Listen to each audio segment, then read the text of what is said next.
nosso Pai, e agradecemos, Senhor, por estarmos na tua graça. E em especial agora, Senhor, quando vamos ouvir a tua palavra. Usa o teu servo, pastor Marcos, o instrumento em tuas mãos. Amém. Fala aos nossos corações, Senhor, não aquilo que queremos ouvir, mas aquilo que precisamos ouvir, aquilo que o Senhor mesmo quer nos falar. Seja uma noite agradável, que o Espírito Santo esteja à vontade para ministrar os nossos corações, que não haja nenhuma perturbação das trevas, que nossos corações saiam daqui impactados pela tua palavra. É o que nós oramos em nome de Jesus. Amém. Amém. Irmãos, nós temos meditado no Evangelho de Marcos. Tem sido uma experiência maravilhosa de podermos, semana após semana, nos cultos da noite, ser abençoados e acrescidos em conhecimento da parte de Deus acerca de Jesus Cristo, deste Evangelho que é tão profundo em suas narrativas, em suas palavras, inspirado pelo Espírito Santo de Deus, palavra de vida para nós. E nós, hoje, pela graça do Senhor, terminamos mais um capítulo. Veja, nós começamos já há tanto tempo, há tantos meses, sem pressa, com calma, meditando, ali, dando o devido tempo para cada passagem. E isso, irmãos, pelo menos para mim, tem sido uma experiência enriquecedora. Eu quero crer que para os irmãos tem sido também. E hoje terminamos o capítulo 11. Convido você a abrir a sua Bíblia em Marcos, capítulo 11, e nós meditaremos no texto que está nos versículos 27 até o versículo 33, o fim desse capítulo de número 11. Trata-se de mais uma conversa de Cristo com mestres da lei, com escribas, anciãos, e nós vemos como, mais uma vez, esses homens, eventualmente, como sempre se apresentavam, eles vinham não para somar, não para contribuir com o ministério de Jesus, mas para apresentar obstáculos, apresentar dificuldades. Mais uma vez, nós encontramos esses personagens. Vamos ler o que diz a palavra do Senhor, Marcos capítulo 11, versículos 27 a 33. A palavra do Senhor diz assim, irmãos: Então regressaram para Jerusalém, e enquanto Jesus andava pelo templo, os principais sacerdotes e os escribas e os anciãos vieram ao seu encontro e lhe perguntaram: Com que autoridade você faz estas coisas? Ou quem lhe deu esta autoridade para fazer isto? Jesus respondeu: Eu vou fazer uma pergunta a vocês. Respondam, e eu lhes direi com que autoridade faço estas coisas. O batismo de João era do céu ou dos homens? Respondam. E eles discutiam entre si. Se dissermos do céu, ele dirá: Então por que não acreditaram nele?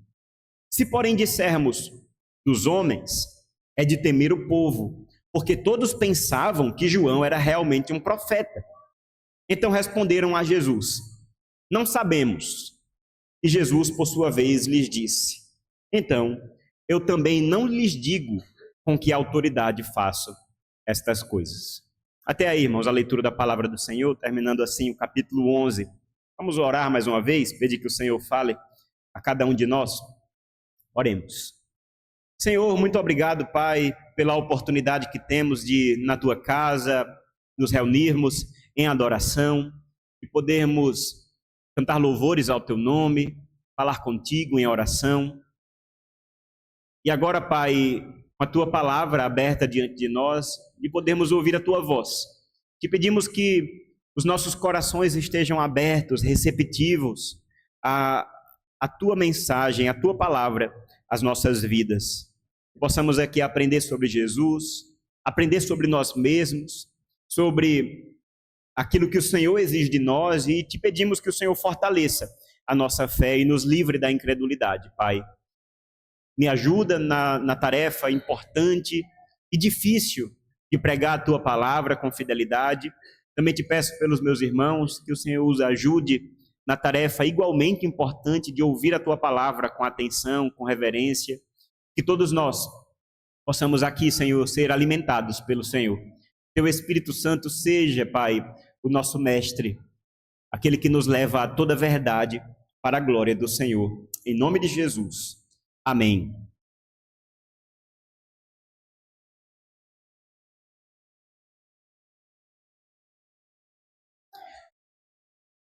Nós vimos, irmãos, na semana passada, como o Senhor Jesus, ele mexeu, usando a expressão popular, mexeu num vespeiro.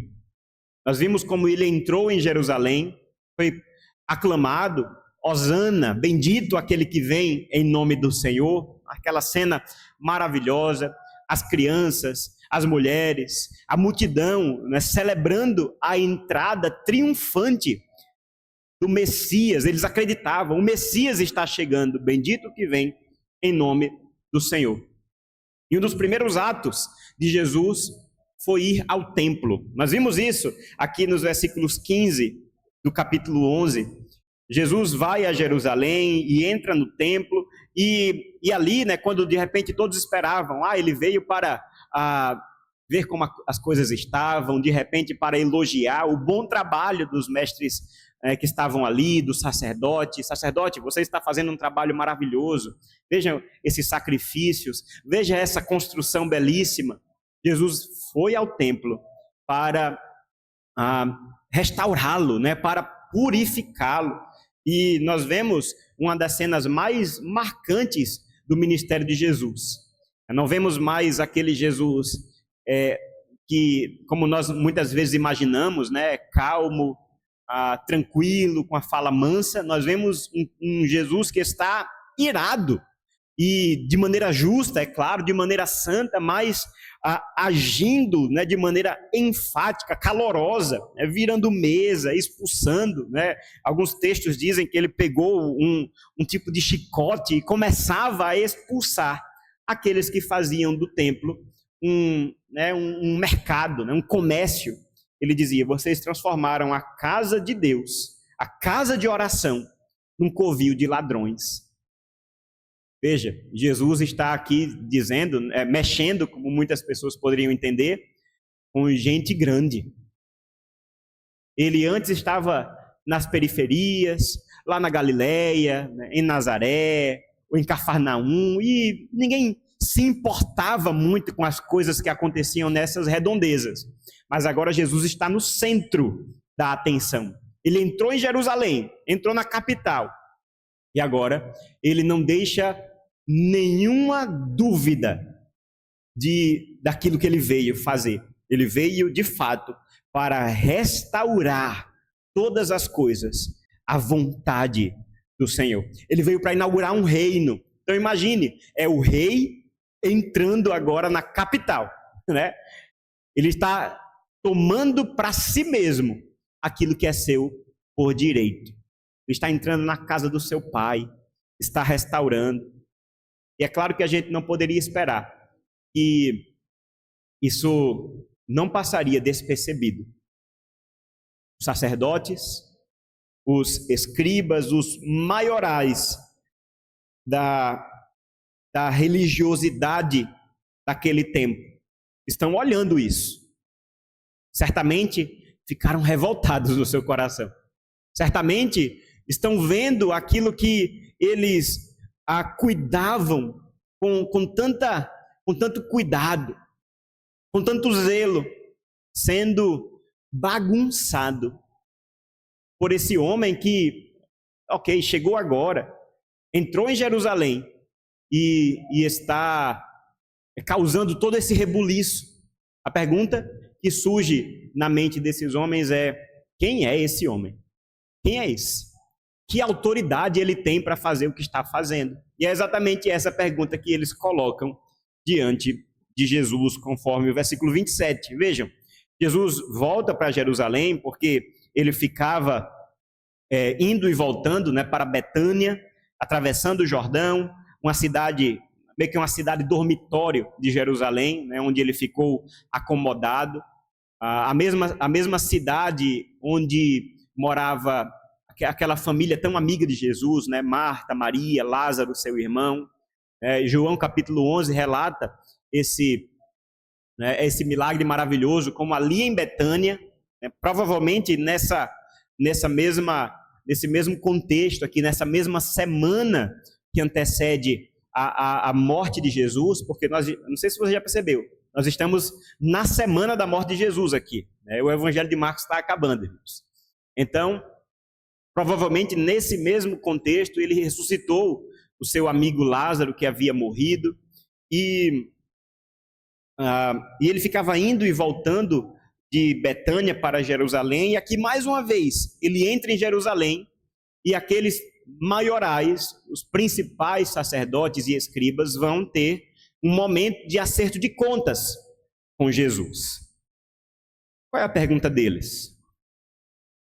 Eles fazem uma pergunta no versículo 28.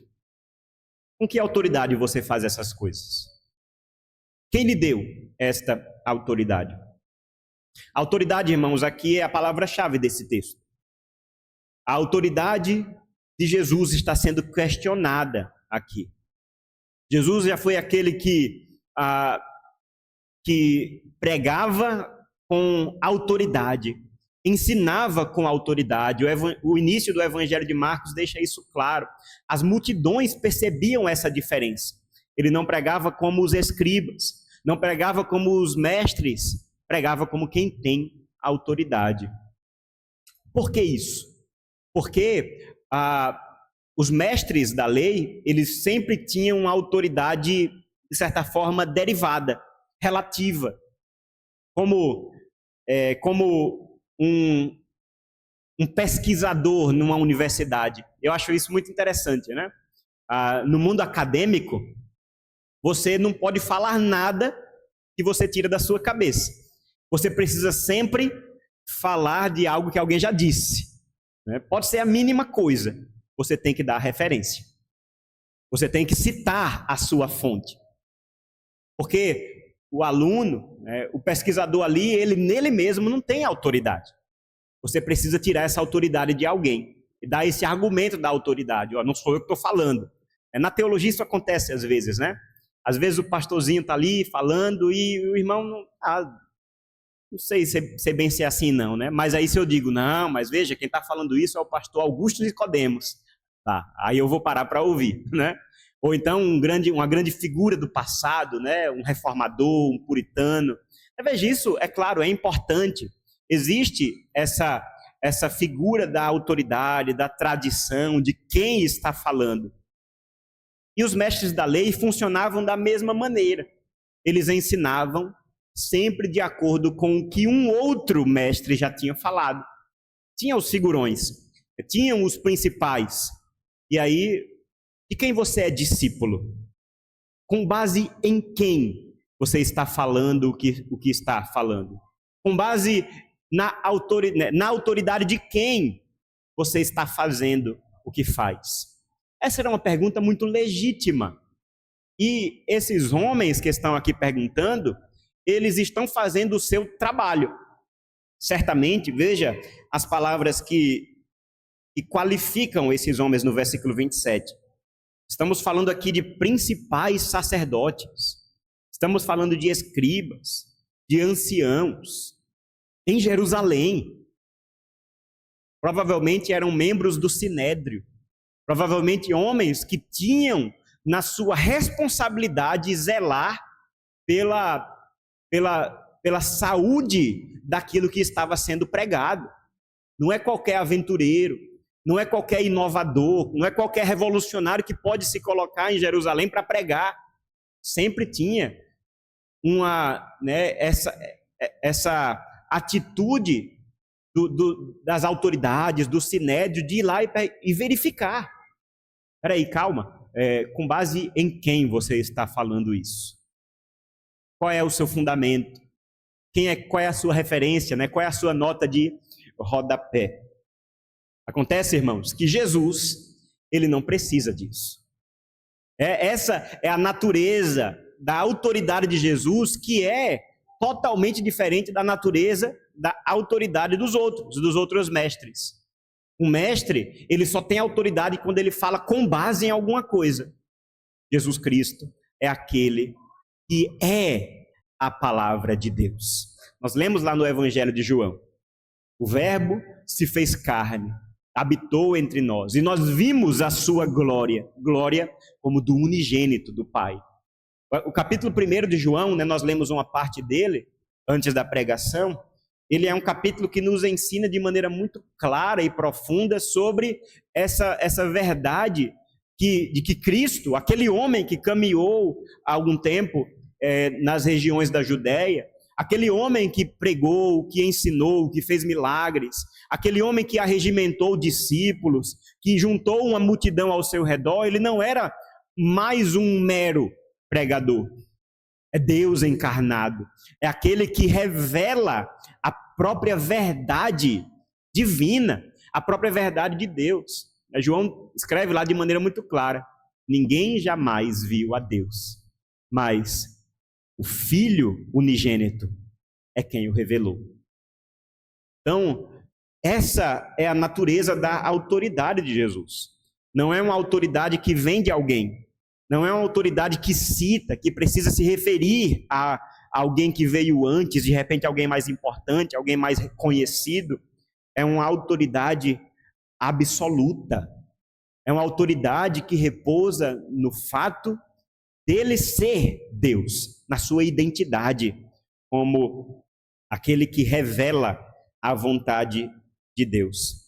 Não é assim? Muitas vezes nos evangelhos nós vemos Jesus falando: eu digo, em verdade vos digo. Os mestres citavam outros. Jesus é aquele que fala em seu próprio nome. Essa é a autoridade de Jesus. E essa autoridade nós vimos, né, no Evangelho de Marcos, como de muitas maneiras ela é demonstrada, não só no seu ensino, mas também nos seus milagres. O Evangelho de Marcos separa, né, aquela primeira parte, seus primeiros capítulos, para deixar isso muito bem fundamentado. Não preciso nem repetir aqui. Mas nós vimos lá como Jesus ele tem autoridade sobre a natureza. Ele é aquele que repreendeu o mar, a tempestade, o vento e fez silêncio. Jesus é aquele que tem autoridade sobre as doenças. Ele tem autoridade sobre as enfermidades. Ele cura, ele traz um cego de novo à visão. Ele cura e levanta um paralítico. Ele não encontra obstáculos, dificuldades, porque ele é autoridade, ele tem essa autoridade. Jesus é aquele que tem autoridade sobre os demônios. É aquele diante de quem os demônios até se dobravam e reconheciam: Senhor, tu és o Filho de Deus. Não faça nada comigo agora, porque eu sei que o Senhor tem poder. Eu sei que o Senhor tem autoridade. Lá em Marcos capítulo 4, veja, capítulo 5, perdão, aquele homem que estava acometido de uma legião de demônios, ele pede coisas a Jesus: não me expulse agora, me ordena me direciona para os porcos. Por quê? Ele sabe que Jesus ele tem autoridade até sobre os espíritos imundos. Finalmente, nós também aprendemos no Evangelho de Marcos como Jesus ele tem autoridade sobre a própria morte. Naquele contexto, ele ressuscita a filha de Jairo. Ele, com uma palavra, ressuscita aquela menina que já estava morta, a sua família, as pessoas que estavam ali, dizendo: não tem mais o que fazer. Jesus não encontra obstáculos, não encontra dificuldades para fazer valer a sua autoridade. E veja, a autoridade é exatamente isso. É a liberdade de fazer o que se quer. Nós não temos essa autoridade. É claro, temos uma autoridade ou outra, mas sempre relativa, sempre derivada de alguma coisa. Essa não é a autoridade de Jesus. A autoridade de Jesus é a liberdade de agir de acordo com a sua vontade. E nós lemos na palavra do Senhor que o próprio Deus é aquele que faz todas as coisas de acordo com a sua vontade. Não existe nada que Deus queira fazer que ele não possa fazer. Essa é a autoridade de Jesus. E é sobre isso que os fariseus, né? Perdão, os fariseus não, os sacerdotes, os principais escribas, os anciãos, líderes ali da religião de Jerusalém estão perguntando para Jesus. Que autoridade, que liberdade, que competência você tem para fazer o que está fazendo? Porque você chegou aqui e fez uma bagunça no templo. Imagine a revolta desses homens. Não é qualquer um que pode entrar no templo e fazer o que Jesus fez. E eles chegam diante de Jesus com esse questionamento. E é uma pergunta que, num primeiro momento, parece legítima, porque era a atividade deles, mas eles, e nós sabemos disso, eles não buscavam a verdade. Eles, na verdade, queriam mais uma vez pegar Jesus em uma cilada. Com que autoridade você faz o que está fazendo? Jesus, ele poderia ali, em uma resposta, ele poderia ser acusado de blasfêmia. Se ele dissesse, eu sou Deus, ele estaria falando a verdade. Certamente, Jesus seria crucificado na quarta-feira e não na sexta-feira. Seria um absurdo aos olhos e aos ouvidos daqueles homens. E essa é a pergunta de Jesus. A pergunta desses homens, desses religiosos. Perguntaram a Jesus. Mas é maravilhoso nós vermos como Jesus, de maneira sábia, como um bom sábio consegue fazer, responde uma pergunta com outra pergunta. É só pessoa muito inteligente que consegue fazer isso, né? Os sábios, eles faziam isso, né? Uma pergunta é apresentada, um desafio é exigido, né? Uma resposta é exigida. E Jesus soma uma pergunta. E é exatamente isso que ele faz. Eu vou fazer uma pergunta a vocês. Respondam e eu lhes direi com que autoridade faço estas coisas. E aí, Jesus apresenta uma pergunta. O batismo de João Batista, era do céu ou dos homens? Jesus acrescenta aqui um novo dilema para esses homens. Se eles queriam pegar Jesus numa cilada, agora o jogo foi invertido. Jesus apresenta uma pergunta para eles que eles entenderam a situação. Peraí, calma. A gente precisa pensar com calma o que é que a gente vai responder. E aí eles se reúnem. A palavra nos diz que eles discutiam entre si, no versículo 31. E eles compreendem muito bem qual é o problema aqui. Tem duas respostas. O batismo de João é do céu ou é dos homens? Se a gente disser do céu, ele vai dizer, por que vocês não acreditaram nele? Mas se a gente disser dos homens, nós podemos ser aqui alvo da revolta do povo, porque todo mundo recebe a pregação de João Batista. As pessoas tinham João Batista em alta conta. Então vejam, podemos falar um pouco sobre quem era João Batista. Porque Jesus, ele saca, né, ele relembra esse pregador, o seu primo, aquele profeta, que nessa altura do ministério de Jesus já tinha morrido há muito tempo.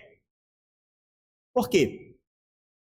Jesus, ele devolve aqueles homens que certamente tinham muitos problemas com a pregação de João Batista.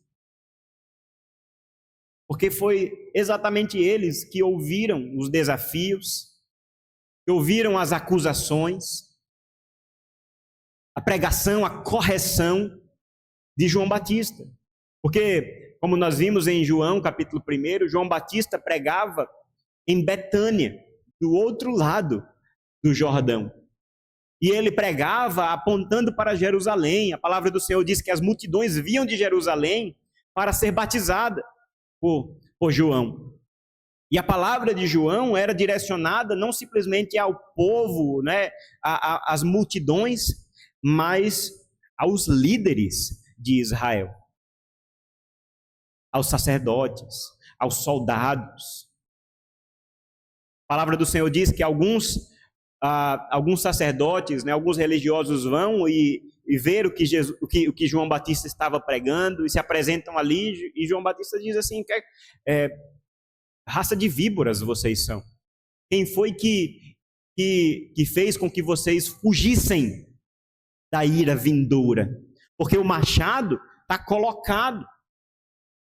Olha a figura aqui, né? Essa árvore, ela vai apodrecer, ela vai ser cortada e vai ser lançada no fogo. A pregação de João Batista era uma pregação dura, de arrependimento, de quebrantamento, de chamado a um reconhecimento de culpa, de impureza, de que não só os gentios, não só aqueles que estavam distantes, que precisavam de conversão, mas o sacerdote, o escriba, o ancião, aquele que conhecia a lei, aquele que entendia da palavra, aquele que frequentava o templo, todos esses deveriam se arrepender. Essa era a pregação de João Batista. Certamente, esses homens que estavam nesses cargos, eles odiaram essa pregação. E Jesus, conhecendo o coração deles, mexe exatamente nessa ferida, nesse ponto sensível. O que é que vocês pensam sobre o batismo de João? Vocês lembram dele?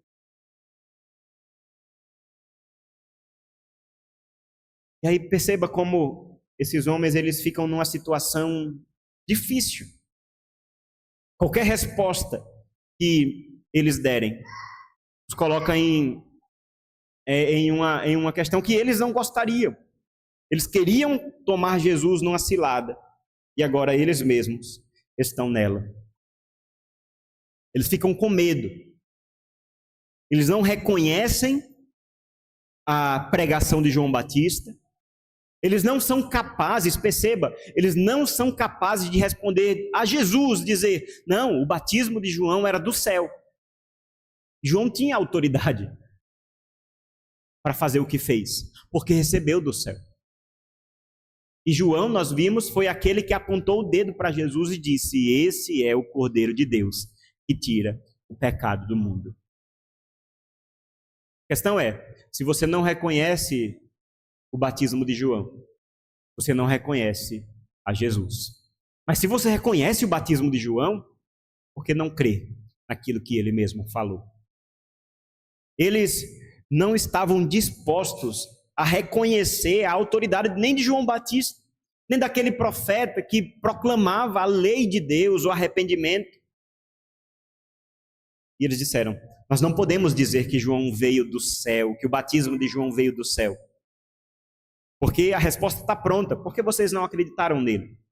Mas ao mesmo tempo, por outro lado, eles não poderiam dar a resposta que eles dariam numa situação tranquila. Porque eles poderiam dizer, não, nós cremos que João Batista era simplesmente mais um louco.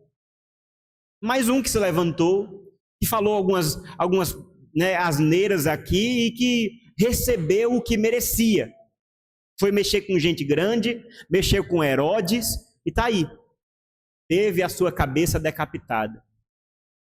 À luz do entendimento desses homens, João Batista era isso. O seu batismo vinha dos homens. Essa era a convicção deles. Mas eles tiveram medo de falar o que estava no coração deles. Olha que interessante. A gente não pode falar o que a gente pensa. Vou nada falar, né? Porque as pessoas, nós que conhecemos a verdade, né? Aqui entre aspas, nós que conhecemos a verdade sabemos que João Batista, na verdade, era um grande charlatão, era um grande fingidor, um pregador que não tinha autoridade nenhuma. Mas o povo respeita João Batista. E como nós queremos ficar bem à vista do povo, como nós vivemos de aparência, como nós vivemos de acordo com aquilo que é conveniente para nós, é melhor não tocar nisso, não. Não mexe nisso, porque senão o povo que a gente zela tanto para para arrebanhar o respeito deles, o povo vai se virar contra nós. Veja, eles falam, se respondermos dos homens, é de temer o povo. Porque todos pensavam que João era realmente um profeta. Diante do dilema, o que é que eles respondem? Nem que sim, nem que não. Não sabemos. Não vamos responder. Deram uma resposta covarde, foram incapazes de lidar com a verdade e com as consequências daquilo que eles acreditavam ser verdade. Não sabemos, Jesus. Eles estão demonstrando assim a sua falência e total incapacidade espiritual. E aí Jesus, de maneira muito sábia também, diz, ok, eu fiz uma pergunta para vocês, dizendo que se vocês respondessem, eu daria minha resposta sobre a minha autoridade. Jesus, diante do não sabemos deles, o que é que ele diz? Eu também não lhes digo com que autoridade faço estas coisas. Jesus também fica em silêncio. Jesus também encerra a conversa. Também não vou dizer. Ele encerra a comunicação com aqueles que já rejeitaram qualquer tipo de comunicação. Porque, de novo, eles não estavam interessados com a verdade. Estavam interessados simplesmente com eles mesmos, com a manutenção daquilo que eles tinham como o seu império religioso. Veio esse homem bagunçando todas as coisas, levantando a multidão contra nós, mexendo com aquilo que nós compreendemos como mais sagrado. Nós não estamos querendo entendê-lo, nós não estamos querendo ver o outro lado, nós simplesmente queremos que ele morra. Era essa a intenção desses homens. Por isso, Jesus encerra a conversa. Nesse sentido, irmãos, nós podemos compreender que não é que Jesus ele não quis falar a verdade. Às vezes a gente entende mal as palavras de Cristo, as conversas de Jesus. Porque muitas vezes a gente lê e diz assim, eu falaria alguma coisa diferente. Né? Jesus teve a oportunidade aqui de dizer em todas as letras, né? de falar a verdade, deixar claro o que ele veio falar. Mas parece que às vezes Jesus, ele segura, né? Isso a gente tem lidado com isso ao longo de todo o Evangelho de Marcos, principalmente lá no início. Quando uma pessoa era curada e Jesus dizia, não fale não, né? Não proclame, não testifique disso. Fique somente para você. E a gente diz assim, não, Jesus, era agora. Né? É a oportunidade de pregar, de falar, porque olha, o cara está interessado. Por que não falar? Por que não dizer de maneira clara? Os discípulos tinham também esses questionamentos. Jesus, por que o Senhor fala por meio de parábolas? Né? Fale diretamente. Fale de maneira com que as pessoas possam entender de fato. Só que Jesus dizia, não, calma. Eu falo em parábolas, eu falo por meio de símbolos, porque para vocês é dado a entender, mas para eles não. A questão aqui, irmãos, é que Jesus ele vai lidando com as pessoas de acordo com aquilo que ele está revelando. Esses mestres, sacerdotes, anciãos, não eram pessoas ignorantes. Não eram moradores marginalizados da Galileia, por exemplo, com quem Jesus muitas vezes lidava com muita compaixão, né, com muito carinho, com muito tempo. Jesus, na verdade, ele está lidando com pessoas extremamente conhecedoras da sua palavra, da sua lei.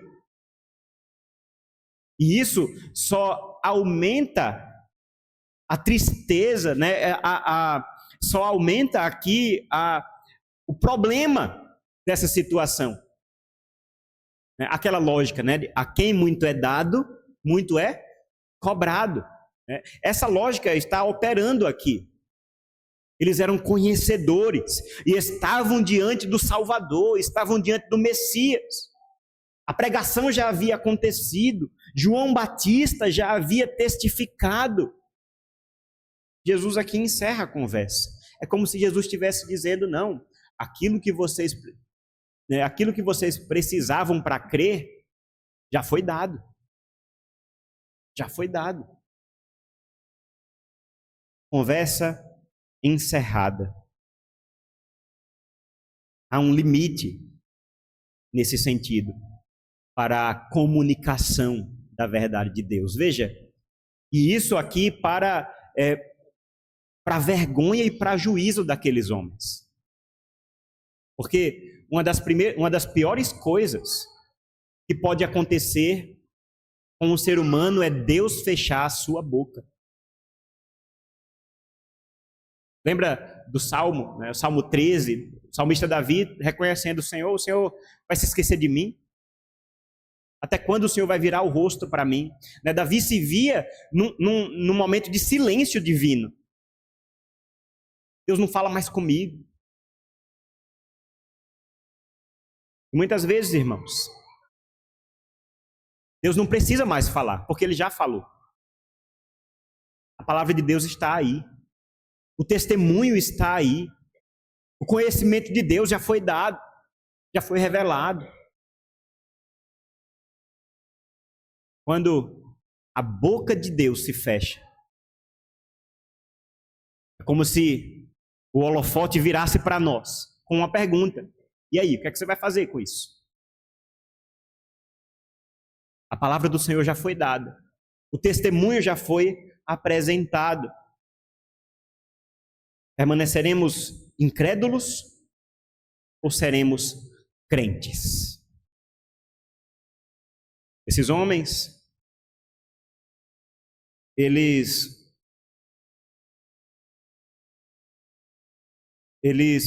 permaneceram no mesmo estado em que chegaram para conversar com Jesus. Chegaram revoltados, com corações endurecidos, querendo acusá-lo, e diante do mestre, rejeitaram qualquer tipo de explicação. Saíram daquele local.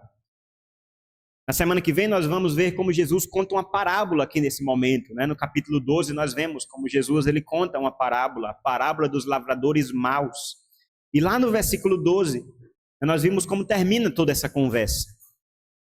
E procuravam prender Jesus, está escrito, porque entenderam que ele havia contado essa parábola contra eles, mas temiam o povo. Então eles o deixaram e foram embora. Diante dessa conversa, a atitude espiritual desses homens foi ir embora, mas continuar no seu coração com o seu desejo de prender e matar a Jesus. Irmãos, esse texto ele é muito simples, mas ele fala sobre coisas muito profundas. Ele fala sobre coisas importantes para nós, sobre a autoridade de Cristo, sobre a verdade, sobre a nossa confiança, a nossa submissão à autoridade do Senhor. É um texto que fala sobre fé e o pecado da incredulidade.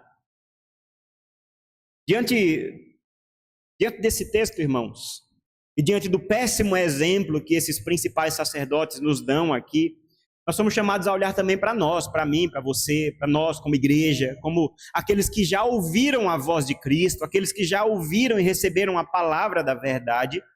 E nós, quais são os desafios que se levantam na nossa vida? Em primeiro lugar, nós devemos reconhecer a autoridade suprema de Cristo. Assim como aquelas pessoas que ouviram, né, na sua simplicidade, ouviram a pregação de Jesus e reconheceram a diferença.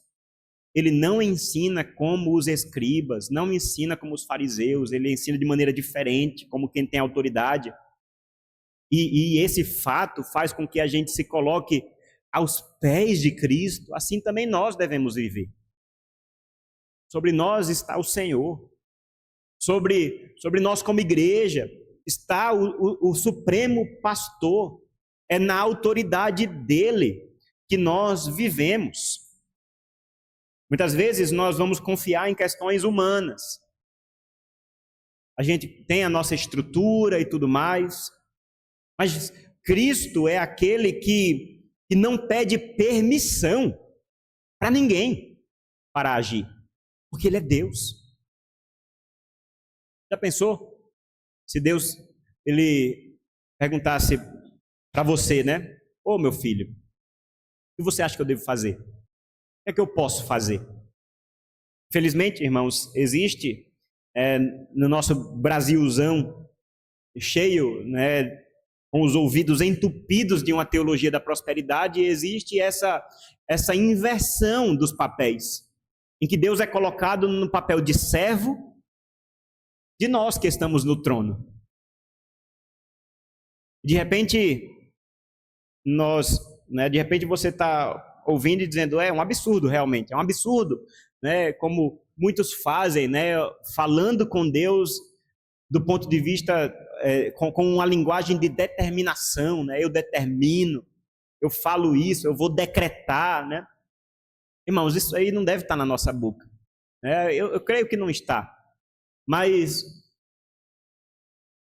esse pecado ele pode acontecer de maneira mais sutil também. Mesmo quando temos toda a aparência de piedade, mesmo quando temos todo o linguajar, a oração bonita, submissa, com pedidos belíssimos, quando colocamos a nossa cara de confiança no Senhor, mas quando as coisas fogem do nosso roteiro, nós nos rebelamos. Ficamos irados. Porque as coisas estão assim. Porque as coisas saíram do meu controle. Irmãos, existe uma autoridade suprema neste mundo. Não sou eu, nem é você. O trono só tem um espaço. E ele já está ocupado pelo Senhor. O trono do seu coração, ele pertence ao Senhor. E que assim seja, que possamos viver de acordo com essa verdade. A igreja, irmãos, ela existe na autoridade do Senhor. Veja, não é essa palavra que ele mesmo dá, terminando o evangelho de Mateus. Depois da ressurreição, os discípulos ali reunidos e Cristo os despede com uma palavra só. Toda a autoridade me foi dada no céu e na terra. Por isso vão, ide e fazei discípulos de todas as nações, batizando-os em nome do Pai, do Filho e do Espírito Santo, ensinando-os a guardar todas as coisas que eu tenho ensinado. E eis que estou convosco todos os dias, até a consumação do século. Veja, para falar da missão da igreja, para falar do nosso principal trabalho neste mundo, Jesus diz, não é na autoridade de vocês, não é na força de vocês, é na minha autoridade. Toda a autoridade me foi dada no céu e na terra. Por isso vão. E aí, nesse sentido, irmãos, nós estamos vivendo na autoridade de Jesus, no poder de Jesus, no nome de Jesus. Tudo que a gente faz, como igreja, como crentes nesse mundo, nós somos chamados a fazer em nome de Jesus. Não é no nosso nome, porque se fosse assim, não prosperaria. Mas é no nome dele. É no nome do Senhor.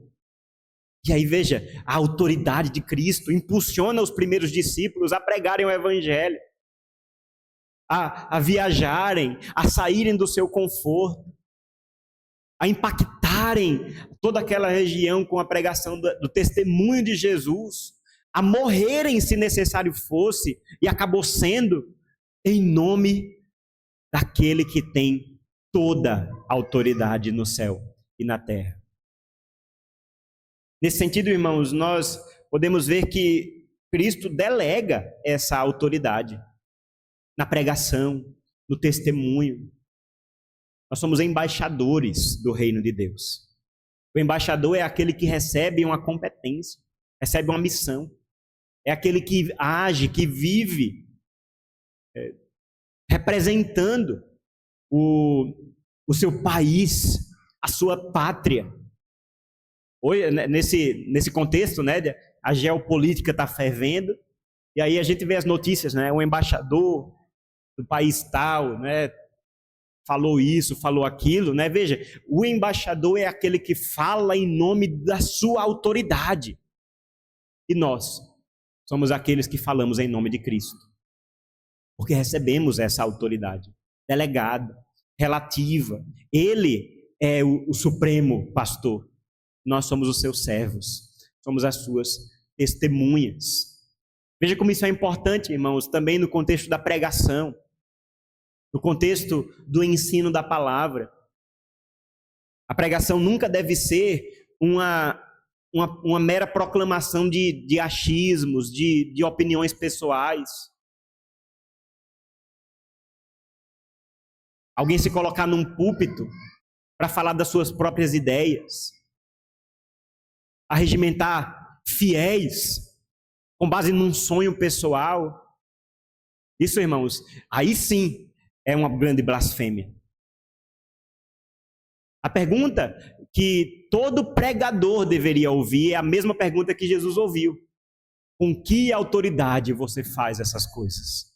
Com que autoridade você fala essas coisas? Uma pergunta legítima. Jesus aponta para si mesmo, na minha autoridade. Mas o pregador não pode fazer isso. O pregador não pode dizer, não, eu estou falando no meu nome, na minha autoridade. O pregador é aquele que se esconde atrás de Cristo. O pregador é aquele que se coloca debaixo da cruz do Senhor, dizendo, não sou eu, Senhor, não sou eu, mas que o teu nome seja glorificado, que o teu nome seja exaltado, mais conhecido. Lembra de João Batista? Que o Senhor cresça, que eu diminua. João Batista compreendeu muito bem.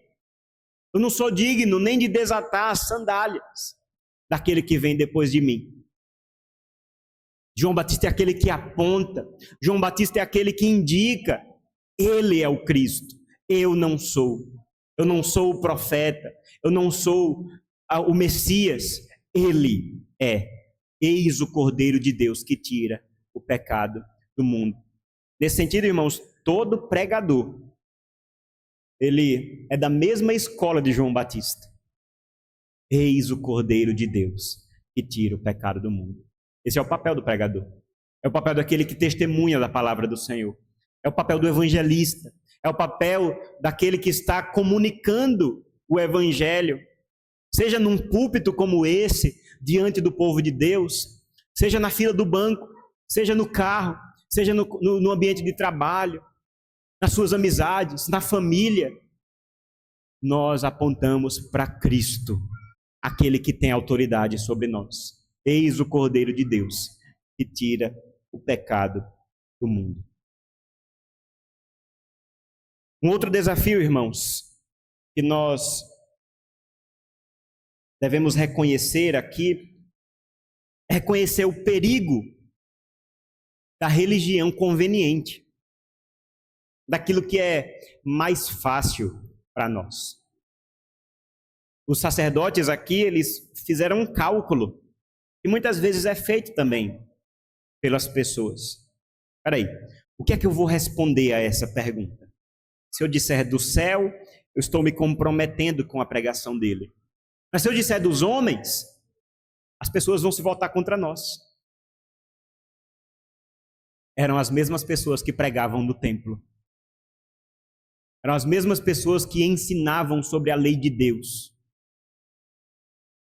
E vocês estão fazendo este cálculo, este raciocínio aqui diante de Jesus, numa conversa simples, certamente eles enxergavam tudo aquilo que faziam de acordo com o caminho mais fácil. Existe, irmãos, todas as vezes que nós nos achegamos diante da verdade, uma tentação de seguirmos por um caminho mais confortável, de nos guiarmos pelo que o povo vai pensar de nós. Sabe, é o pregador que não fala mais de pecado porque isso esvazia a igreja, porque vai mexer na ferida, porque ninguém gosta de ouvir sobre essas coisas. O espírito da nossa época, ele gosta, na verdade, de ser massageado, gosta de ser elogiado, encorajado. Por isso, vamos nos moldar. Perceba, irmãos, a palavra, ela é eterna. A verdade, ela é única e já foi dada a nós. O espírito da época, né, e aqui eu estou usando essa expressão, o espírito da época, para dizer a nossa cultura, o jeito de cada geração, ele deve ser levado em conta na pregação do Evangelho, com certeza. Com certeza. Com certeza, os nossos avós, eles tinham desafios diferentes. As gerações que vão vir depois de nós vão ter perguntas diferentes para fazer. E nós precisamos entender isso. Nós precisamos compreender. As pessoas, né, os habitantes de um outro país, membros de um outro povo, de uma outra etnia, vão ter as suas questões diferentes. Isso faz parte de entender que nós vivemos nesse mundo. Mas a verdade é uma só. O que muda não é a verdade. Compreende isso? O que muda não é a verdade, mas a sua aplicação. A verdade, ela é uma só. E não deve ser colocada nesse cálculo. No cálculo de o que é que as pessoas vão pensar de mim. Nesse sentido, nós devemos evitar o pragmatismo. Evitar fazer apenas aquilo que funciona, aquilo que agrada a multidão, negociando a verdade.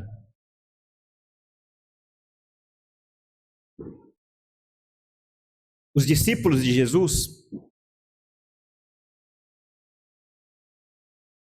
diante do perigo do apedrejamento, diante da ameaça da morte, diante da espada, diante da cruz, eles não fizeram esse cálculo. Os sacerdotes aqui estão raciocinando, não vamos mexer com o povo, vai que eles se voltam contra nós. Mas veja que maravilha é compreendermos o exemplo do apóstolo Paulo, que olha para suas algemas e diz: aquilo que tem me acontecido é para o benefício do Evangelho. Aquilo que tem acontecido para mim, eu estou preso, é para a glória de Cristo. Pense num apóstolo Pedro, que diante da ameaça da cruz, permaneceu firme até o fim. Pense em Estevão, aquele que foi colocado num tribunal, poderia negar tudo aquilo que tinha dito para permanecer vivo, permanecer confortável, mas afirmou a glória do seu Salvador e foi brutalmente assassinado. Certamente por muitos desses que estão aqui olhando para Jesus.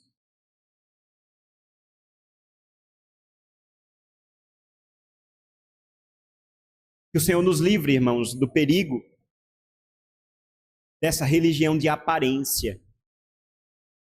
Esses fariseus, eles não queriam nem a verdade e nem o conflito. Ficaram neutros. Ficaram em cima do muro. Não vamos mexer. Não vamos nos comprometer. Mas, nesse sentido, irmãos, ficar em cima do muro já é tomar um lado. Não existe neutralidade. Ou servimos ao Senhor, ou estamos contra Ele.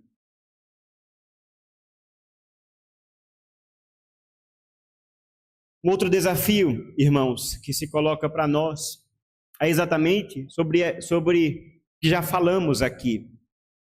A palavra do Senhor, ela já foi dada. João Batista já pregou. O Messias já foi revelado.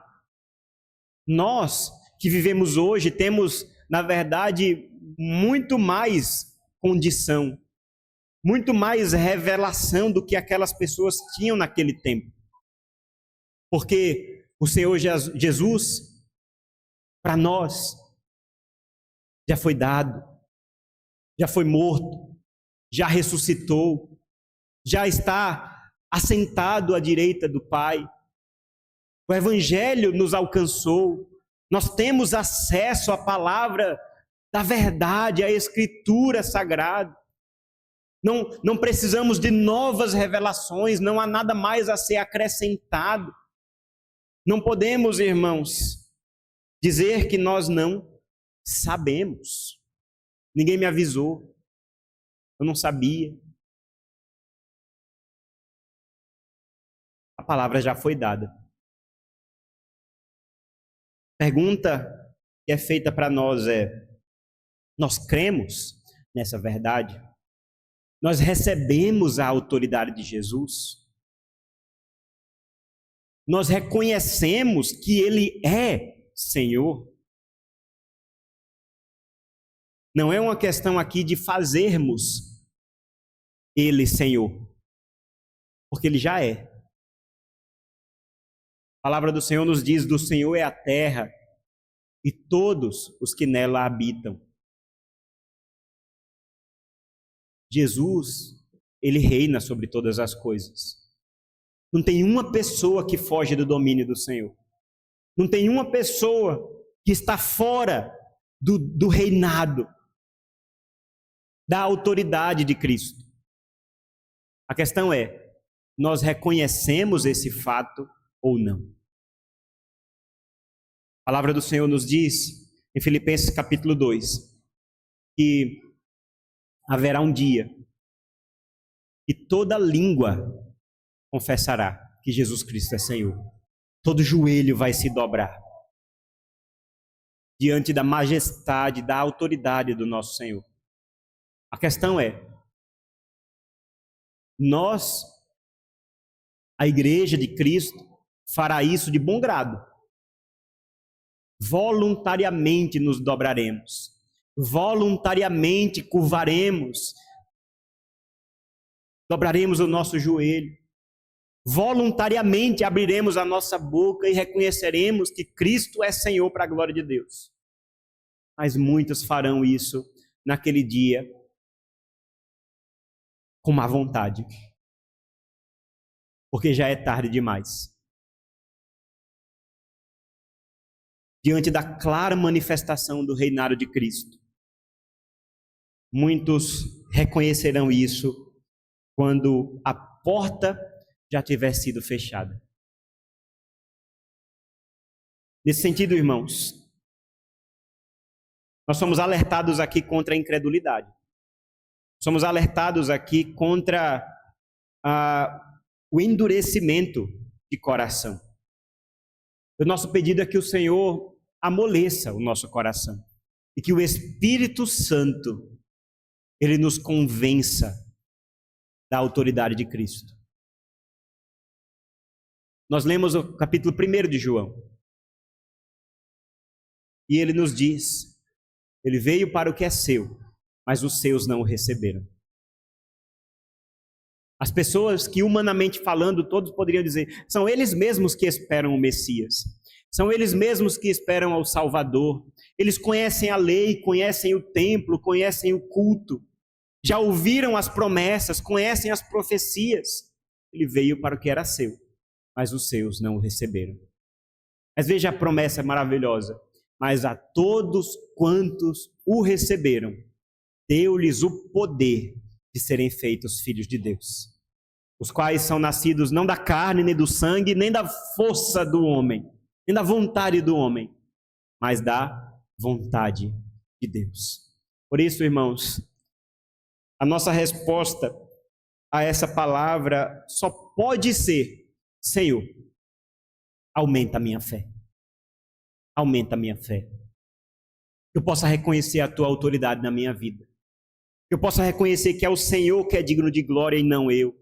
Possa reconhecer que é o Senhor que está assentado num trono e não eu. Que eu possa reconhecer que a tua vontade é que é boa, perfeita e agradável e não a minha. Que eu possa reconhecer que é o Senhor que está reinando sobre todas as coisas que tem toda a autoridade, que pela tua graça o Senhor derramou essa autoridade sobre a minha vida de maneira que eu posso viver desfrutando desse poder, dessa autoridade que Ele delega a nós, de maneira que nós podemos viver para a glória do Senhor. Que o Espírito Santo de Deus nos convença, irmãos. Ele amoleça o nosso coração, Ele fortaleça a nossa fé, porque sabemos, o pecado que habita em nós, ele quer nos levar para a incredulidade, quer fechar o nosso coração, quer nos tornar cínicos. Quando nos tornamos cínicos, nós vivemos para nós mesmos. Quando fechamos o nosso coração e não é mais o Senhor que está no trono, somos nós mesmos que estamos lá. E vivemos para a nossa glória, para o nosso conforto. Que o Senhor nos livre desse tipo de vida. Que o Senhor nos livre dessa religião. Para que possamos experimentar a vontade do Senhor nas nossas vidas. Vamos orar? Senhor Deus, muito obrigado, Pai, por tua palavra. Muito obrigado, Senhor, porque ela nos desafia a fé. Esses homens, Pai, que questionaram o nosso Salvador, eles fecharam o seu coração. Não reconheceram a verdade que estava diante deles. Não ouviram o testemunho. E com isso, passaram a viver para a glória deles mesmos. Reconhecemos, Pai, que sobre nós existe a mesma tentação. E te pedimos que o Senhor nos livre disso. Que o Senhor nos dê um apego à verdade, submissão, à tua autoridade. Que os nossos ouvidos estejam abertos para ouvir a voz do nosso pastor. Porque é assim que a tua palavra diz que as ovelhas fazem. Elas reconhecem a voz do pastor. Assim te pedimos que o nosso pastor Jesus Cristo, ele possa falar conosco. Que o nosso coração esteja aberto, sensível, a reconhecer, Pai, a tua verdade. A nos dobrarmos, Pai, a tua autoridade. E não vivermos unicamente para o nosso conforto, preocupados com aquilo que vão pensar de nós. Mudarmos a nossa fala de acordo com o que o povo vai pensar. Porque sabemos, Pai, que estar do lado de Jesus vai trazer para nós a inimizade deste mundo. Nós ficaremos, Pai, e falaremos coisas que incomodam, que tocam em feridas, que acusam pecados, revelam a mentira, denunciam o erro.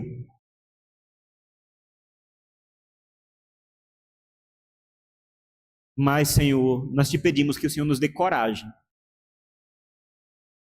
firmeza, para resistirmos a essas tentações. Que possamos estar do lado da verdade, e a verdade é Cristo, é o nosso Salvador. Nos livra da incredulidade, Senhor. Esse é o nosso pedido. Nos livra do relativismo, para que o teu nome seja exaltado no nosso meio, na nossa pregação, no nosso testemunho, na maneira como vivemos a nossa vida, e que seja sempre um apontar para Jesus Cristo. Eis o Cordeiro de Deus que tira o pecado do mundo. Esse é o nosso desejo, Pai. Essa é a nossa oração. Cuida de nós, Senhor, para a glória do teu nome. Em nome de Jesus. Amém.